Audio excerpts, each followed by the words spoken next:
1944 সালে 16ই ফেব্রুয়ারি দাদাসাহেব ফালকে নাসিকে মৃত্যুবরণ করেন।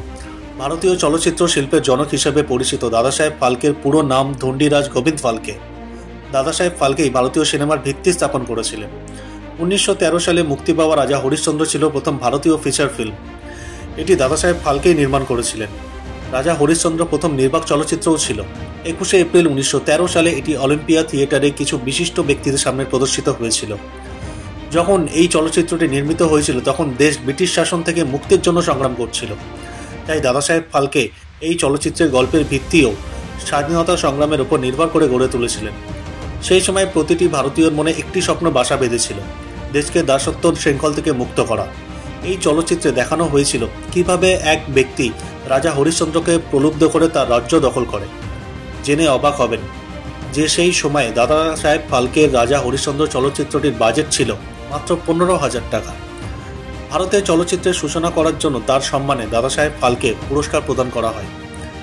1969 সালে এই পুরস্কারের সূচনা হয়েছিল।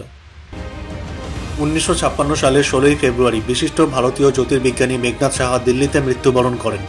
তিনি সাহা সমীকরণের জন্য সারা বিশ্বে বিখ্যাত। তিনি দিল্লিতে ন্যাশনাল একাডেমি অফ সায়েন্স প্রতিষ্ঠা করেছিলেন। সাহা শুধু বিজ্ঞানী ছিলেন না, তিনি স্বাধীনতা আন্দোলনেরও অংশ ছিলেন। এছাড়া বিজ্ঞানী হওয়ার পাশাপাশি সাধারণ মানুষের মধ্যে তিনি খুব জনপ্রিয় ছিলেন। 1952 সালে তিনি ভারতের প্রথম লোকসভা নির্বাচনে কলকাতা থেকে স্বতন্ত্র প্রার্থী হিসেবে বিপুল ভোটে জয়ী হয়েছিলেন। তিনি প্রথম প্রধানমন্ত্রী জওহরলাল নেহরুর সঙ্গে জাতীয় পরিকল্পনা কমিটিতে কাজ করেছিলেন। 2005 সালে 16ই ফেব্রুয়ারি কিয়োটো প্রোটোকল কার্যকর হয়েছিল।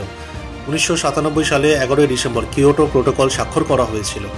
এটি একটি আন্তর্জাতিক চুক্তি যা বৈশ্বিক উষ্ণায়নে অবদান রাখা গ্যাসের নির্গমন কমানোর জন্য প্রণীত হয়েছিল। এতে 192টি সদস্য দেশ অন্তর্ভুক্ত। ভারত 2002 সালের 26শে আগস্ট কিয়োটো প্রোটোকল স্বাক্ষর করেছিল, তবে কানাডা 2012 সালের ডিসেম্বরে এই প্রোটোকল থেকে সরে আসে। 1959 সালে 16ই ফেব্রুয়ারি ফিদেল কাস্ত্রো কিউবার ক্ষমতা নিজের হাতে নেন। কিউবা বিপ্লবের জনক ফিদেল কাস্ত্রো আজকের দিনেই প্রধানমন্ত্রী পদের শপথ নিয়েছিলেন।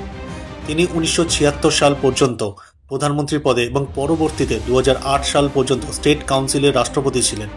উল্লেখ্য, কিউবা বিপ্লব 1953 সালে শুরু হয়েছিল।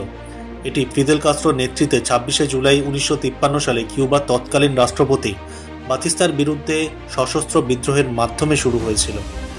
এই বিদ্রোহের পর কিউবায় সমাজতান্ত্রিক শাসনের সূচনা হয়। ফিদেল কাস্ত্রো সারা বিশ্বের মধ্যে সাম্রাজ্যবাদ বিরোধিতার প্রতীক হিসেবে পরিচিত ছিলেন।